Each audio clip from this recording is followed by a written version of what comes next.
Hello, and welcome to the Stop Shitting All Over Yourself podcast, episode 96. And today my guest is Lou Castello, who I am very excited to have because they introduced me to an idea on corporate structure and hierarchies and leaderships that I had actually never even thought of before. Like when they mentioned this, and when you're in the podcast, you'll hear it, you'll be like, holy shit, this is incredible. They broke my brain. They literally broke my brain in that moment. And I thought to myself, I had no idea that you could build teams or have a infrastructure that even looks like this. And I think that's really powerful because so many organizations have an infrastructure that they believe is just the way it is, right? As if it's some sort of naturally ordained way in which it's supposed to be. And the truth is that no, a lot of our infrastructures and the way in which we look at teams and the way we look at organizations is built upon something that was created at one point, that was then built upon, that was built upon. There's no natural order to these things, right? We're just sort of saying, okay, this is what we think will work. Lou has put together a business whereby they work with smaller business owners to scale up. So typically they work with business owners who are like they're like small, but now they're scaling up into like big small, you know what I mean? And a lot of times those businesses will struggle because of they don't necessarily know how to build a team that is running like a whole organization, and also come at it from a human-centered approach where basically you trust your team to be self-motivated, know what needs to be done, and get the job done, and people kind of come together and then come apart and then come together and come apart to accomplish certain goals. This is not a way in which most organizations operate. And Lou has had experience in giant festivals and also smaller organizations. So they run the gamut in terms of their understanding of how do you build a successful team so that you can have a successful organization. And their approach is so unique that it blew my mind and also made me excited to share this podcast because I believe that we come up with the solutions for whatever problems we're having when someone throws an idea at us that may or may not work, but it's so different from what we've ever seen before that it breaks our brain out of a way of thinking. So now we see completely different ways of doing something, and then opens up the opportunity for other ways, right? So now people will explore maybe hierarchical leadership doesn't work for me, but something else might, right? And now you start to explore and see what other ways are there to build a team or have a corporate infrastructure. So I really want to encourage you, regardless of where you are at on the management chain, if you are a small business owner, if you are an employee, I really encourage you to listen to this because I think that first, you're going to be just as blown away by Lou as I was, but also it will start to plant some seeds about what kind of change you might want to see in your organization, what kind of organization you want to build, or maybe if you want to go somewhere else, like you're like, you know what, there are organizations that are structured like this, I want to go there. So without further ado, let us listen in to my interview with Lou Castello. When I saw your post, what really excited me about what you do is that there is such a culture in the world about how you're supposed to run a business and what you're supposed to do. And I mean, a lot of it's that dude bro thing, but then they're, hustling and go, and which really makes me feel really icky. But, and it's very rare and fortunately it's becoming less rare, but it is rare to have someone who understands the systems of a life that come together to create a person who is running a business, living a life, doing a thing, and then be able to help them figure out, how do I redesign my life so that I'm getting a lot of satisfaction in the day-to-day? And so I was really curious to actually learn, like, what was your journey to getting to that point? Like, did you start off with start off that way, or did you start off burning yourself out and being like, this can't do this anymore? Yeah. I started burning out. I started with that. Yeah, I think, my career before building a business was in the hospitality, tourism, and especially events industries. So these are extremely volatile, fast-paced, customer-facing or team-facing type of roles. But I think it became, I was burning out, but everyone around me seemed to have normalized this culture of work until you drop, kind of just a type of industry, maybe, as I changed jobs and I, grew in my career, and I just could see like in front of me that there was this over glorified busyness in the UK culture. I come from Italy, so we have the opposite of that. we kind of have like, why do you need to work this much kind of culture, but I think it's more due to the fact that we don't have enough jobs. But so it was strange to conciliate, the culture where I grew up, which is all about slow living, and it's all about enjoying your actual life outside of work, to the UK culture that is very much similar to American, in this sense of you need to like hustle, work. And especially one thing that this thing has never left me, that's something that I'm extremely against, like, is that people eat at their desk. Like, this is something that I've not come to terms with. I'm like, not yet. No, like eating at your desk it's sacrilege, okay? Like it's a form of self-violence. But anyway, I digress. But essentially, like going through that, like everybody else is, I entered the workforce, I went through that, and then it's only when I became an events director that I realized I cannot function this way. Like if I want to have a healthy, happy life and a healthy, happy career, especially because, I started to have so many teams and people under me, like on my charge. So that means that the energy that you brought to work was really important. Like the way you were speaking to people was very important because it could make or break their day. And when the team is the most vital thing or part of your work, you really need to understand what keeps you in an optimal mental health space. So I think that's when it started. I mean, I don't really have like a linear path. I think that's when it started to be like, okay, I want to understand more how systems and structures and, appropriate project management can actually help me to keep things in a flexible control, as I call it, because nothing is really 100% in control. But in a flexible control, enough so that I can take care of myself and I can take care of my teams, because that was the main point of it. So that transferred into what I'm doing now with the business. Does that answer your question? Oh my God, so much. And actually, I have a follow-up question. I didn't expect it to go in this direction, but it almost always happens this way when I have Freestyle. Conversations, is that like we just sort of go. And so, you mentioned that you were now, that you had a lot of people in your care, that you were managing their work or whatnot. And, one of the challenges I think that exists for anybody who manages a lot of people, is that, you're trying to bring yourself into work, but at the same time, there's they bring their own stories about work where they're burning themselves out and so on. So how did you find it challenging to navigate the space of both trying to, because you're in a fast-paced environment, of both trying to get all these things done, but at the same time making sure that you weren't, pushing them to like unhealthy work habits? Yeah, 100%. This is actually, something I always tell anyone who has to employ someone, is that you need to assume that people are traumatized from their previous workplace. If you start from that assumption, then every single contact you have with that person from the start, especially at the start is the most important part. That's when everything you do, it's aimed at creating trust, and it's aimed at creating a safe space, and it's aimed at telling these people, I see you, I know what you've been through, and you're not going to go through this here. So I need your 100%, and I'm going to give you my 100% as well.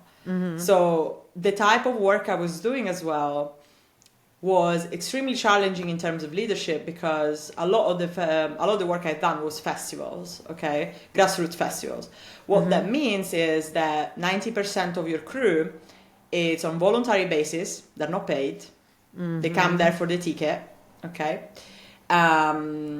They might be unskilled. They might not have any experience at all, not even using a radio. There might be different nationalities, which, I'm an immigrant myself, so that has never been a challenge for me, but I've seen I've seen this becoming a challenge for other teams, especially in terms of like language and communication. And also a lot of the times, there were not people, it was not people that I chose to be in the team. There were no people that maybe knew me at all, like they were another story. But so essentially, like every time, you really need to get their attentions fast and their respect really, really fast. Yeah. And you can only do that when you are actually a human and you actually level with people and you actually show them that they're safe and you actually show them that you're there to support them and not to boss them around. You know that worked because to this day I have people that recognize me on the street and they even call me whatever name I had on site, because we all have code names sometimes and stuff.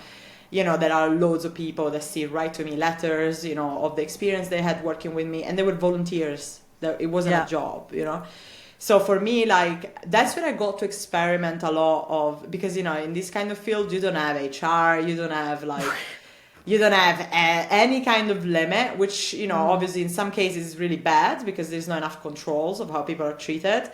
But on the other hand, for me, it was the best ground to test my way of doing leadership, of what I would have wanted people that were my leaders to treat me like.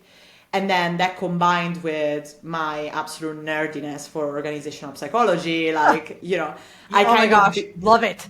Yes, exactly. So, everything about the psychological contract, like, that's where your first contact with your team is when your psychological contract is built, right? And for those who are watching who don't know what that is, psychological contract essentially is a fancy name to describe the set of expectations that I had from my team and my team had from me.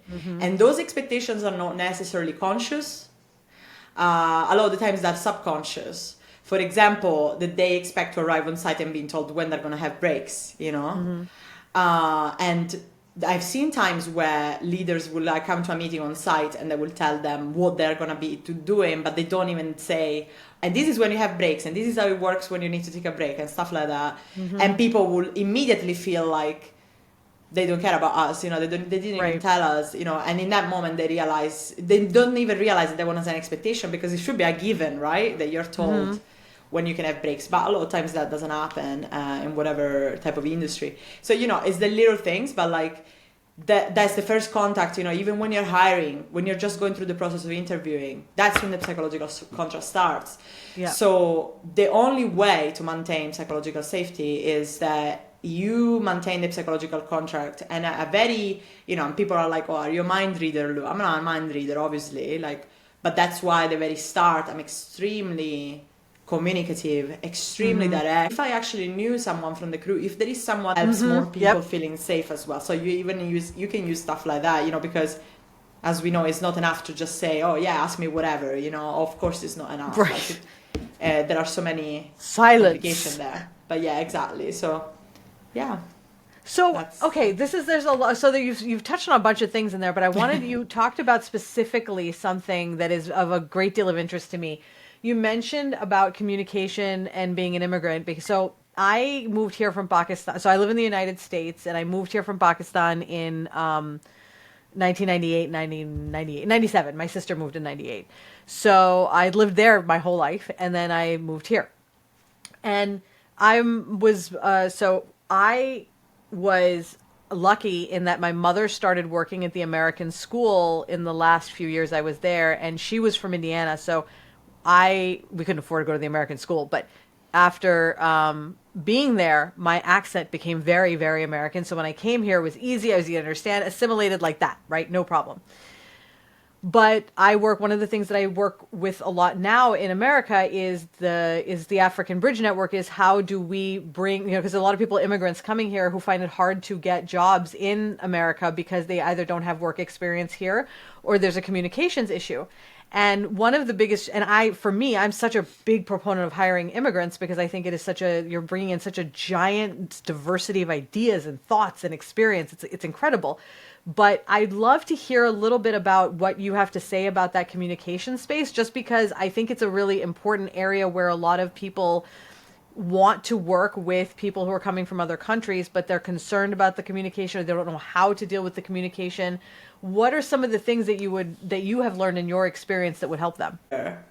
Because actually, the problem of communication is not as much on the side of the foreign. Is actually, I believe, is more on the native side because you're all engage. You know, you end up engaging in a lot of slang, a lot of a strong accent of your own area. You know, because UK accents are not all Oxford English type of accents, you know.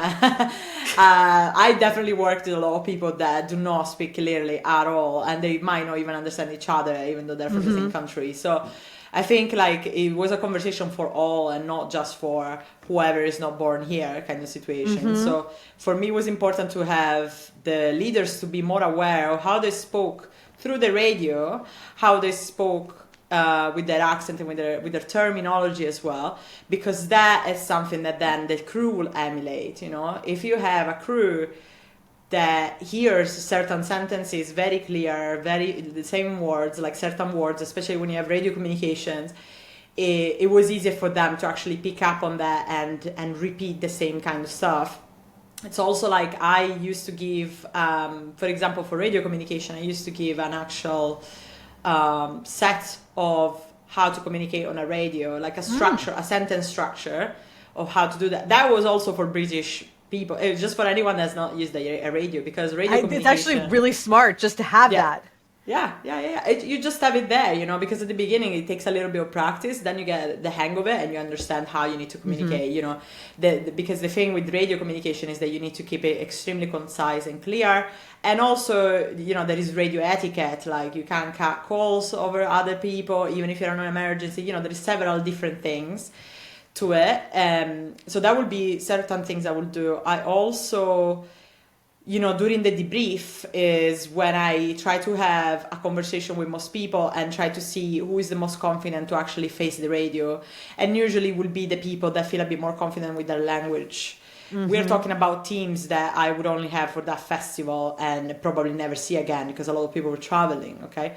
Yeah. But when I was in environments, for example, where I had to build a team and that team was going to be with me for years, for example, then in terms of language... The main thing I would do is I would ask for a budget to invest in English for work type of training, and then just invest in their training to speed their learning up. Because the thing is that we all learn language in different ways. Personally, I'm not a person that can learn languages through books. I had to learn through survival, like and through work. So my English developed through work initially, through work environments initially, and then slowly met people and got friends that are native and blah, blah, blah. You know, but at the beginning, my vocabulary was very work-oriented and stemmed from work. And it worked, you know, like it did get me where I needed to go. I could do the jobs I needed to do. But obviously it depends what type of role you're in. So... For me, I think like if a company has enough budget to support that person in perfecting their communication skills, which is not just about English, to be fair. I think actually anyone should do. Anyone that needs communication. I think a lot of people would benefit from communication skills. It's not much. This is the thing. It's not much about the vocabulary. Sometimes I find it's more about, you know, how the communication needs to be relayed. So if there is more training and more attention on that, I think you're setting people up for more success. But also, there are loads of people that come from other countries who grew up with a second language, English as a second language. So it really depends. Like in my case, yeah, I didn't know any English when I arrived to the UK. But a lot of people, a lot of immigrants I worked with, they already knew English way before they came here. Yep. So it really depends on the person. But I think... You know, I think if someone is scared... I used to say that's a much bigger problem that needs to be dealt with. No, absolutely. Yeah. Okay, so you're so interesting. So now let's get back to the original question that I really sort of earlier. So now here we are. You've done this events and a whole bunch of things. And now you transition into working with six-figure entrepreneurs to help them get their lives back. So somewhere along this journey, after you were starting to do the organizational psychology, you figured something out, and you were like, hold on, I can help these people. Tell me a little bit about that journey? Yeah, I mean, I figured out that I was I'm done. That's it. working 15-hour shifts a day. You know, it was grueling. Like, I think definitely there was an element of I didn't feel like I was growing anymore in the event scene.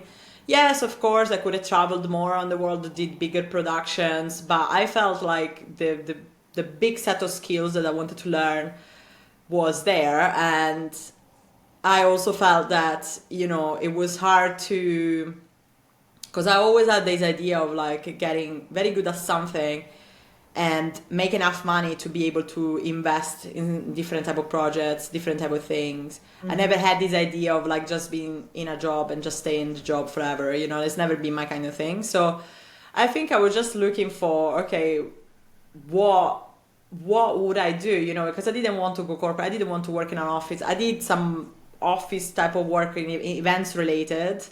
I absolutely hated it. It's not my thing at all. Like it was driving me crazy. The white office lights and then everybody chatting and not for me. Honestly, I hate lasted those lights. 10 Those months. lights are my nemesis. Oh my god, it should be illegal. Like absolutely. Like so, there were several things. I think that I didn't see myself as an entrepreneur. It took a while to actually understand that. Probably I'm the type of person that ends up being an entrepreneur, but I didn't understand that.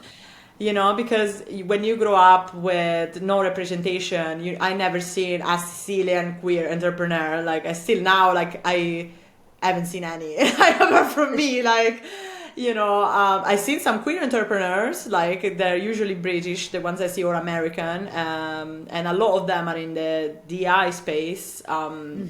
It's hard to find business consultants that are queer, or things like that. So I think when you grow up also in a place where there is absolutely no representation whatsoever, not even, let alone even thinking queer people can have a job, like it's just literally like, I grew up with zero idea. I grew up in Karachi. I was like queer. There was nobody queer in I saw Boy George and I was like, oh wow.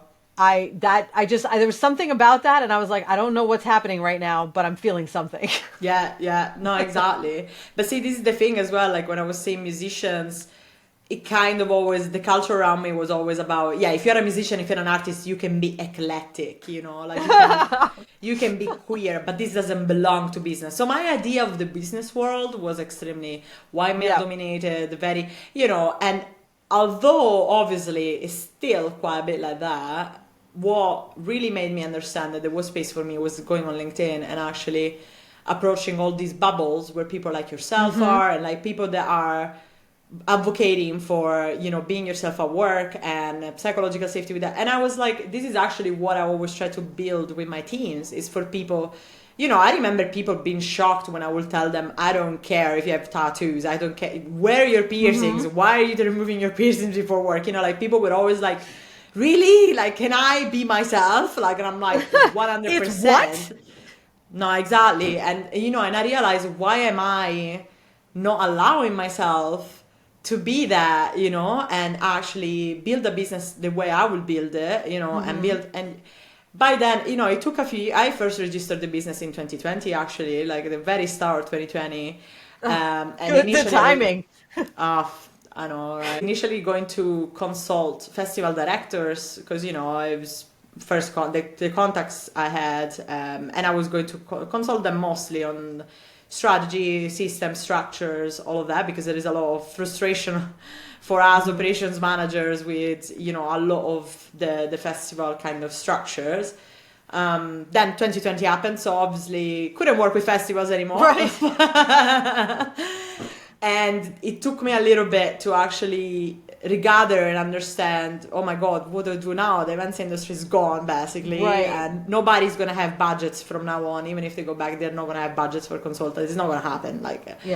So nothing. Then I just built my LinkedIn following, and that's when I slowly started to realize, okay, that's what I can do. I didn't want to go work with corporations. This was really important for me. I did not see big companies that are just going to use my name to pretend that they are like doing something good with their company. I am absolutely done with lip service. I'm absolutely done with people lying.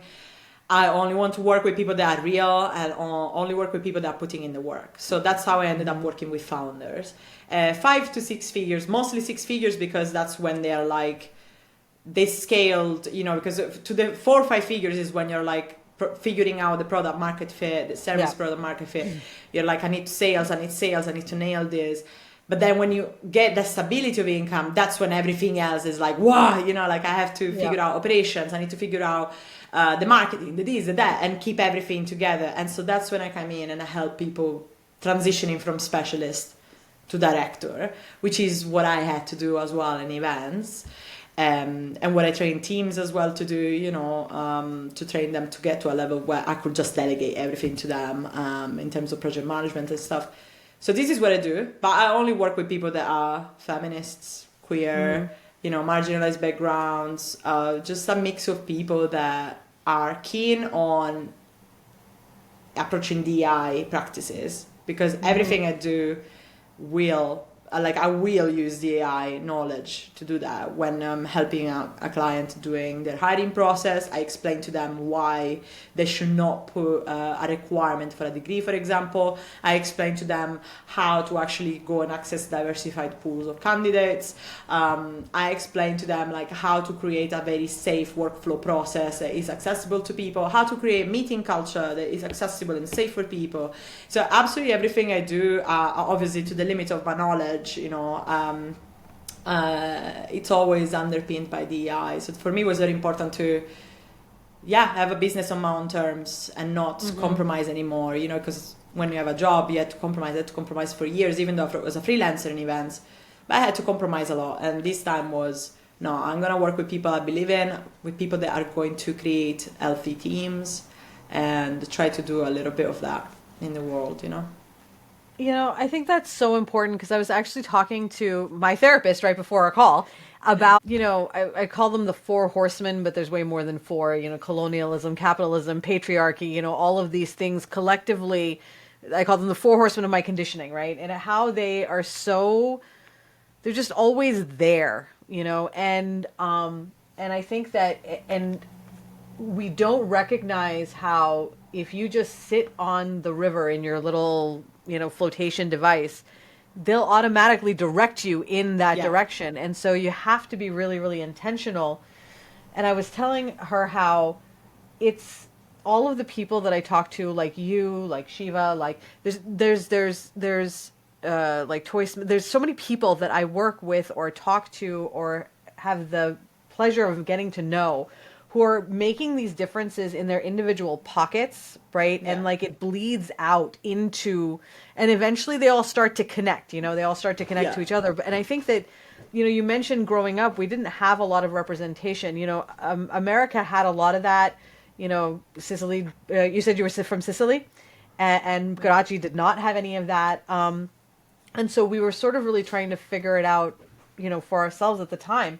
And I think that by doing what you're doing now, you almost stand as a beacon, you know, so that other people can find you and you kind of like collect the group of people together. Because as you said, until I was on LinkedIn, like I was the odd one out, and because I'm a research administrator. I work in academia. This is not typically what you find in academia. I actually was not given a director position once because I lacked gravitas, and I was like, and at the time, good Lord, I had so many less tattoos. I was like, if you think I lacked gravitas before, and then so I think that, you know, this is such an important thing that you work with people, because I think the groups that you talked about specifically are also prone to working more. Like we work harder. We're constantly trying to prove ourselves because we've had to for such a long time that it's hard to delegate. So I'd be curious to know, like, when you start working with someone, so let's say, because you actually touch upon something so interesting. I feel like there's like 3 phases. You start out when you're like an individual saying, I'm going to do this business, whatever it is. And then you validate your idea, you sell a few things to your friends, family, whatever. And then after you get to this point, like where you mentioned earlier, where you're doing it yourself, then there's that scaling problem. And a lot of people don't realize that you can't just scale. You can't just say, I'm doing this and now I'm just going to do more of this. Yeah. You know, and it's like, no, That's absolutely not how it works. So I'm curious to know, when someone comes to you, what are some of the things that they are struggling with in terms of not necessarily the what, because you mentioned the delegation and the, how you do the meetings, but more in terms of the mindset that needs to be shifted from the doing to the delegating. Every person is different. Every person is different. I think it really depends from their background experience and their main skill set that made them start a business. So, I have a client, the group is in, for example, is in bookkeeping, and he would be someone that is extremely good at their work, but then struggles with keeping boundaries with clients and ends up doing so much out of scope work for them, and it's always on, is guilty almost, or that like she's not allowed to have another client. Their problem actually is delegation, because they have such a high quality of work that they feel that most of them, there is no one with the same skill set that can do it all in one. So it really depends. Every person is different. So that's why the first work, the work I do is one-to-one for a reason. Like, there is no magic step to step. Also because I don't believe in like teaching people how they need to think and how to build something. Especially at the start, is really much into run a business audit to just see, and then really understand what their needs are as founders, because a lot of business at all. So, if they tell me, oh, I want to be able to work only 2 days a week and maintain 6 figures, and they don't want to hire a team, then I'm like, well, if you don't want to hire a team and you want to maintain 6 figures and you want to work 2 days a week, we need to change your offer. Because the offer that you have right now works on volume. So if you work on volume, that means that you're not going to be able to do this unless you hire a team. If you don't want to hire a team, it's fine, but we need to change your offering. So that's the thing. The components of every business are always the same, and then it's about how do we shift that in a way that builds a business that works for you and is realistic, and then, how do we build that? And then how do I fill in the gap for you? Because the thing is, sometimes people tell me, oh, I can just hire an operation manager off the bat, Lou. And I'm like, no, because if you don't understand what you need from your operations, if you don't understand what the department needs to do and how it needs to operate and what type of information you need to pass on to the person that you're hiring, you're going to waste money, you're going to stress out whatever the hell out of the person that you're going to end up hiring, and most likely you're going to go through several operation managers until you find the perfect person who's going to sort your life. It's not going to happen. So if you're serious about building a long-term, stable, great business that has good positive impact for your teams, for other people, for your clients, then you need to be serious about learning the foundations of every department so that you can hire the best people and you can revert to your genius zone, or you can do whatever the heck you want with your time. That's totally fine. Like, I'm not I am a person that thinks in system. I am a person that is extremely strategic, and I love structure, systems, project management. All of that is my jam, but that doesn't mean it has to be you. But I do believe that people do need to learn enough before they delegate, especially if it's your first business, especially at the beginning, because there is a lot of operation managers out there that are not good at their job. They don't know what they're doing. There is loads of project managers out there that they stress. The amount of events professional I worked with, they're stressed fuck out, and I'm like, you're in the wrong career. Like, you're totally in the wrong career. I'm sorry, but like, you're not good at this. Because if you think, because they get stressed because everything changes every day, but that's the nature of events. That's the job. And that's the job. That's the nature of events, and then people are always surprised when I say, we need to create flexible strategy, because they're like, Lou, you're like, how can you be so organized, but also how can you be so flexible and open to things changing? And I'm like, because I worked in events. And I realized that it doesn't matter what plan you're going to make, nothing is going to go to plan. But the point is, you're moving in the right direction and you have all the resources. And actually, I would also say, like, in the type of work and environment I worked at, the one element that saved my ass as a director, every single time there was something that was beyond comprehension. Okay, we're talking about cars, self-combusting cars in the middle of the field. Oh my gosh. we're talking about like entire trucks stuck in mud behind a Psytrance stand, in the middle of the festival. We're talking about like major shit going on, like that you're like, how did this happen? Like cars How do you like solve the problem? you have no idea. Like honestly, you get like call. I used to be famous for having my radio on all the time because I was just like anything can happen at any fucking second, and someone has to solve it. And I'm probably the best person to be on call right now, like because everybody's, So it's kind of for me that was the team. The team was the one element that saved my ass because when I didn't have the answer, I would ask my team, "What do you think? What do you think we should do?" And the team always had an answer. And the team always stepped in because they believed in me, because they had my back and because I had theirs. And that's when I get really extremely passionate about building teams.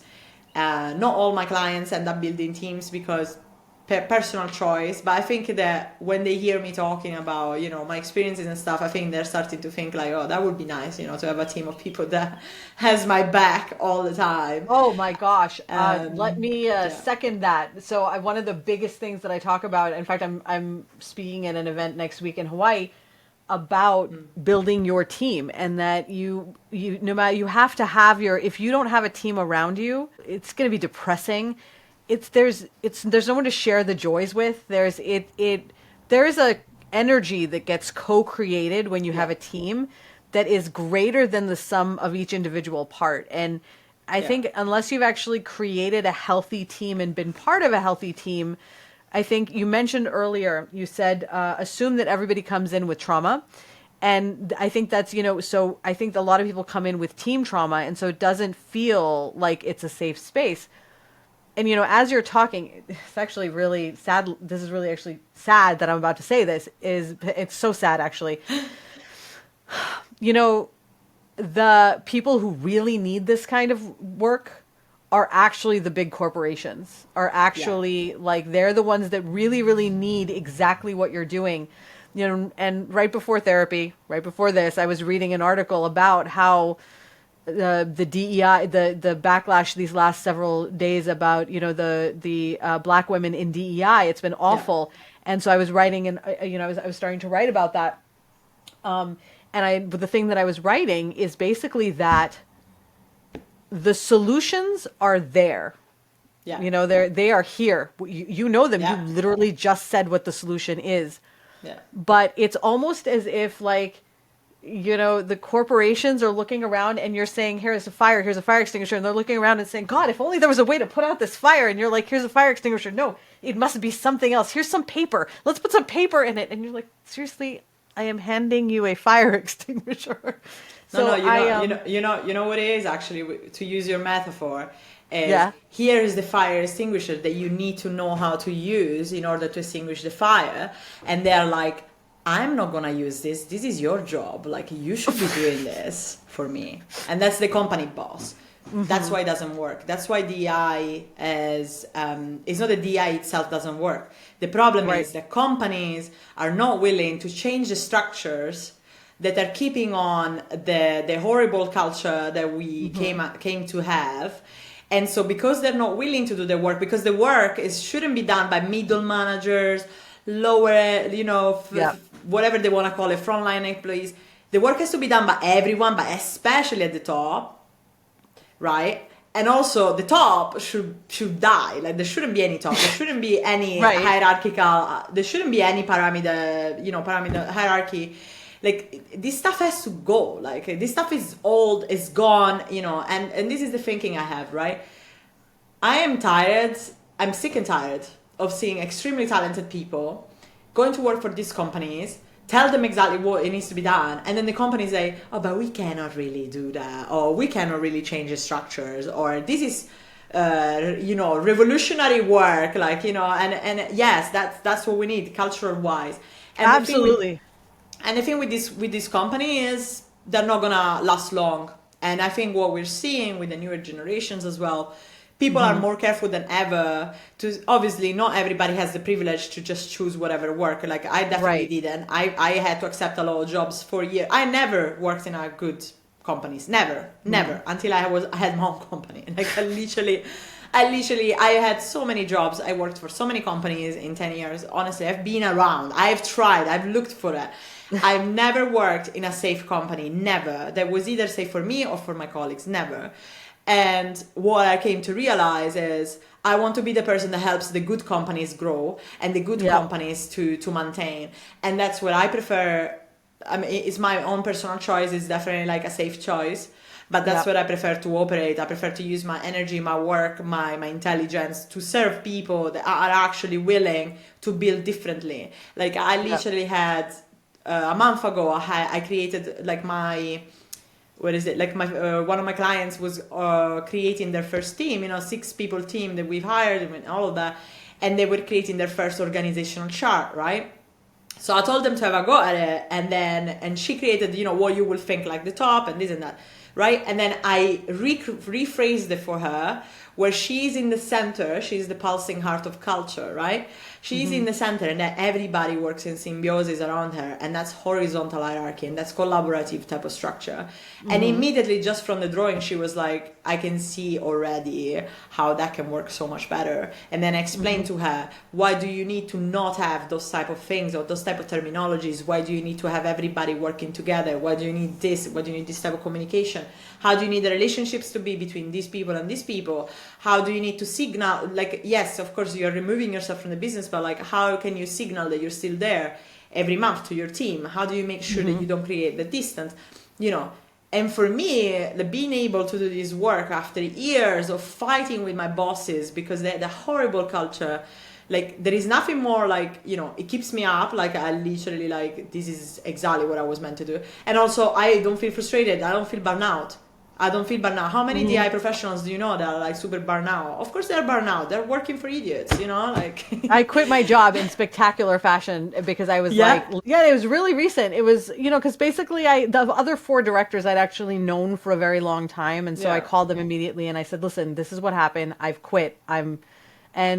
What actually has happened is that I'm now like a cautionary tale. So everybody's talking because my real Yeah. Yeah. goal is to get everybody to quit, right? Yeah. Because Yeah. like ultimately that place is toxic. And the truth of the matter is, going back to like what we were talking about earlier, is that I think that organizations, there, what we are seeing, as you said, is organizations are seeing the current structure kind of collapsing, but Yeah. they're not sure how to fix it, right? We don't know how to Yeah. fix it, and the true way to fix it is actually to just toss the whole thing aside and start from scratch, because you can't and I think this is why you mentioned it's so important for you to meet with founders at the very beginning when they are doing these changes, is because once you've already got the train going, it's so hard to move the tracks and do the things that you Yeah. need to.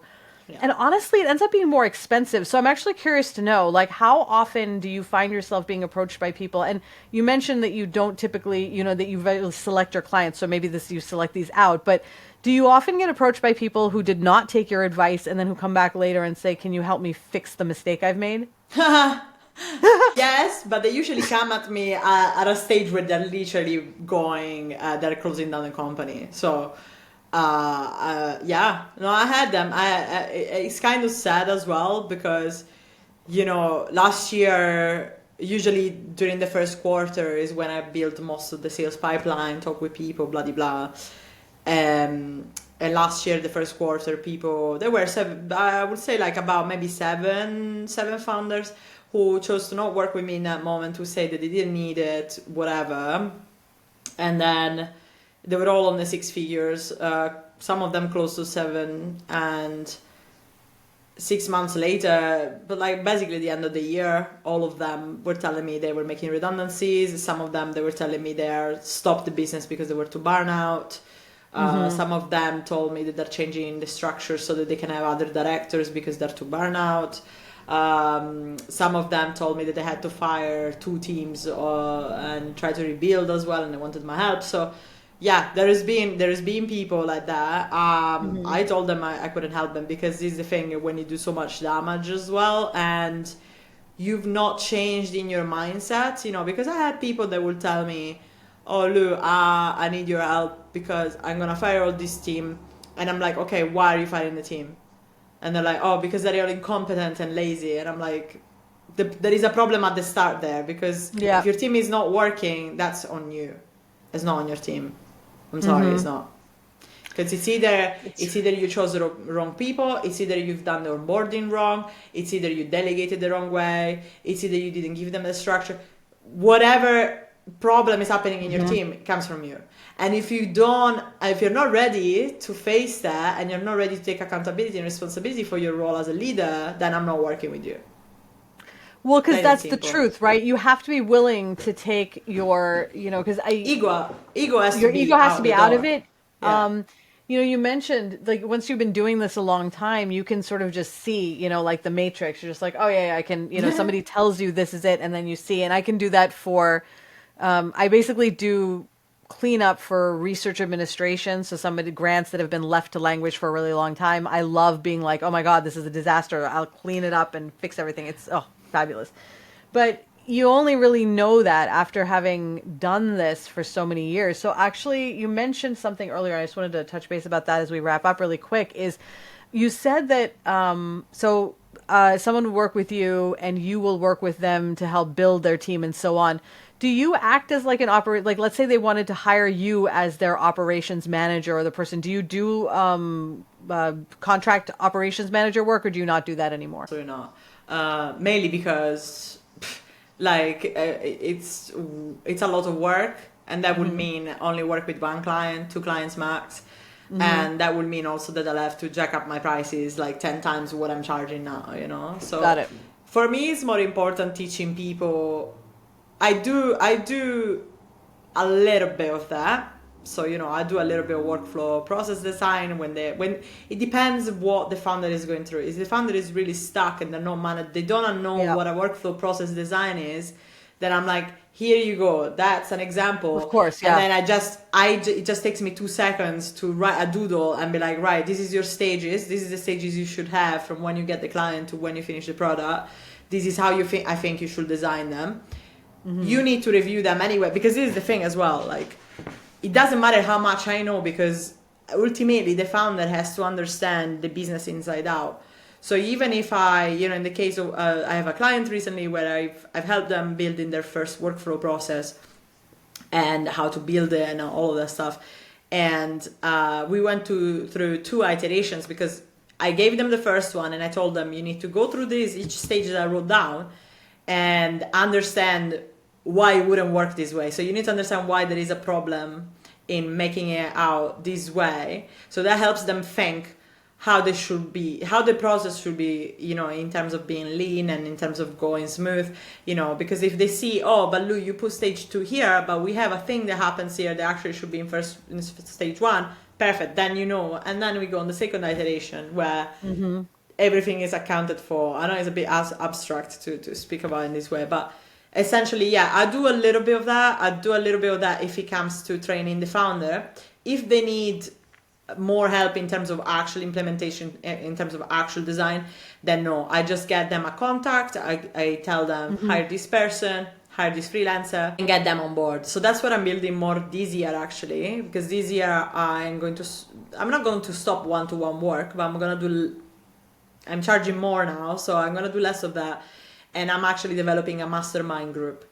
And nice. The group is going to be first for people to actually exercise their strategic thinking. So it's not going to be like me talking to the group all the time. It's going to be the group talking together, resolving problems. I will guide the strategy, obviously, and I will guide everything that is like related to my skill set. But then what I want to start bringing in the mastermind is specialists that help with specific, CRM setup, specific stuff.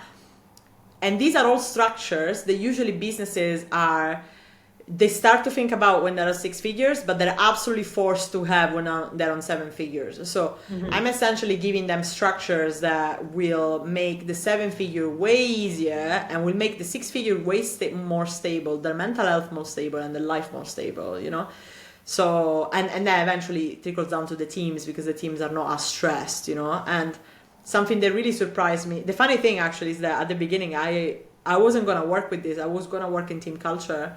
That's what I started the business for. It was more like team culture strategy, but it was focused on team culture and leadership. And then it's through market research that I realized that loads of founders at 6 figures are complete burnout and completely overwhelmed by everything that goes on, which I didn't expect, because I'm like, how can you scale to 6 figures with zero structures? Well, a lot of people do. Like, Turns out, actually, so I used to work with boutique owners, and I'll tell you, a lot of boutique owners scale up to yeah, 6, 7 the figures, and then suddenly they are in a panic because they yeah, don't know what to do. yeah. So absolutely, it's surprisingly easy. Yeah, honestly, and they lose so much money because of that. They lose so much health. They lose so many employees as well, because this is when when you get the pressure. This is when the team is not built in the right way. That's when they Yep. crack. In the case of my founders, this is when their teams double down. Like, I literally have my founders texting me saying, I'm actually, like, I thought I was gonna be a bit stressed this month, but the team is taking everything over, and I'm actually booking a second holiday this year, like from January, and I'm like, that's what I want to hear. Yeah, see, that's nice. Team, Yeah, that's team. yeah, that's a I love team. it. Like, that's a team, I think it solves also a massive problem that we have, which is the problem of belonging. Okay, because we live in such a individualistic society, and because we've been put in silos, like, separated from each other by our differences.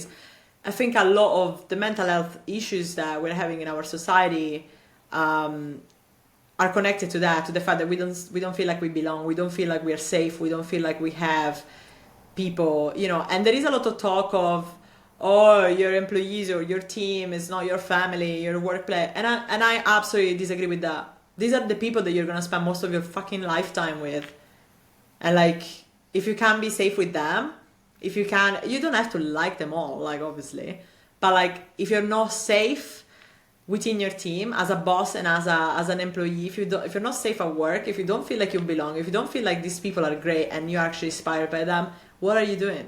You know what I think? Actually, I want to go back to this is so perfect. We is it goes back to that creating psychological safety, right? So I actually agree that your work is not your family. I agree that your work, but that is because most workplaces are not set up to be safe to feel that way.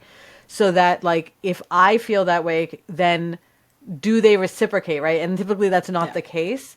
But I think that, to your point, is you mentioned that you prioritize working with people who are building that better world, so that they're creating an environment where it is safe to say, this is my family and I feel that way. So I think I love that we had that particular conversation, because now I sort of, like, it gives more nuance to sort of, like, that statement of, your work isn't your family. But wouldn't it be nice, like, the truth is people leave bosses, they leave because the environment, if they have the privilege to leave, right? But it's typically Yeah. because it's the way they don't feel. And I think, when you mentioned about belonging, I really do feel, I feel like you were talking to me right there. I was like, oh my God, yes, I do feel that way. And that, so again, if you're not paying attention, the river will automatically take you towards individualism and isolation and that kind of thing. And so Yeah. if you have a It team, enforces, it normalizes that. yeah, If we say, oh, your work shouldn't be your family, that's just a reinforcing of a capitalistic culture that sees all of us as robots and parts of a machine, a mechanism, yeah. when instead, like, our strength is in connecting and collaborating with each other and in learning together and in fucking up together. And I'm not saying that you need to be friends, like all the teams that I worked with, these are not people that I speak to every day, absolutely not. But I know for a fact, I go on any site right now that I worked at in the past, and I would have so many people hugging me, telling me their story of life, how they're doing, if I need anything, if I need a contact for any work, if they can help me anyhow, And when you have that connection with people, just because you've done your work in a nice way, done your work well, that feeling, like, that you are connected with people, that your work meant something to people, that your actions, your leadership show them, it made them better leaders with their teams, it made them better business, because it is 100% possible. It's 100% possible. Like, I'm already seeing it with my clients. They have their own team messaging them, telling them, you're the best boss I've ever had, or I'm leaving my job and coming to work for you full time, and I'm gonna, like, help you build this business, like, however I can. When I see them messaging them, even if I don't get the job, this was the best interview process I've ever had. I felt so safe. I felt so seen. When I see stuff like that this is what I do this for, and it's 100% possible. We need to fucking leave that culture that is trying to hold us in a toxic, understanding of how we should live as people, like how we should live with each other, like we belong to each other. We already belong to each other, and we can't let that culture to take that away from us, and like just because like someone is transphobic, for example, it doesn't mean that I'll never belong to them. If that person will do the work to heal themselves and heal their own life and how they are in the world, then we're gonna belong to each other. Like there are barriers they've been created on purpose to keep us separated, but we can heal them. We can 100% heal them, because we're all born in this culture. I was born in this. I had loads of internalized transphobia, queerphobia, and it doesn't matter if I was queer. Like I still had it. I had internalized sexism, all of that, and probably in some ways I still do. I still work on it every single day, And that's the thing. If I could do it for myself, I 100% believe you can do everything for everybody else's as well, and you can create that sense of belonging to the world, and I think we need more of that. We need more of like coming together and be hopeful and create the culture and the societies that we want, because someone has done that. Someone has designed patriarchy, someone has designed capitalism, someone has designed everything to enforce that, so we can undo it and we can create differently. So I'm really strong about that, and I see businesses as the key to this, because businesses are micro societies. They're micro societies. So if you can change business culture, you can change. It has a massive ripple effect, because in a business there are so many different types of people from so many different, well, there should be, from many different type of backgrounds, right? So imagine, like, if you heal people at work, imagine what's going to happen in their private life. Like, just imagine that, like, for me, this is where it needs to be at. Don't waste your time working for companies that don't give a shit. Just don't. Just like, if you obviously, very privileged, I also had to compromise a lot. But if you have a choice, if you can make it work for people that deserve your time, because that's the most precious like thing that you can give: your time, your love, your compassion, your openness. Like, this stuff is important. Holy shit, that was so. You were so good. Because the truth is that that's sort of, I want to make a difference in the world, and like, and sometimes it feels hard, and like, as you talk, I felt, I can do this, and so I kind of felt like you were talking just to me, so I appreciate it. You are doing it. You are doing it. That's why we find each other, like when people say, oh, on LinkedIn you cannot really build a real community because you don't see people in person. Bullshit. Like, yeah, no, I've been building communities since I played World of Warcraft when I was a wee tot. So it's just, so it's like I'm a really big. Most of my communities are online. So when people tell me you can't build a solid community online, I'm like, some of my best friends are all online. They know me better than anybody. Thank you so much for being on the podcast. You were so fascinating. I just kept you talking, but everything you said was just so golden. So thank you very, very much. Thank you. Yes. So. Hi everyone, I'm Castello, and today I'm wearing a white hoodie and gold framed glasses. I have long blonde hair and I have white skin, and behind me there is just my living room / studio. And my work is as a business strategist. I help 5 to 6 figure founders to overcome the overwhelm and build businesses that are aligned to their needs and the needs of their teams.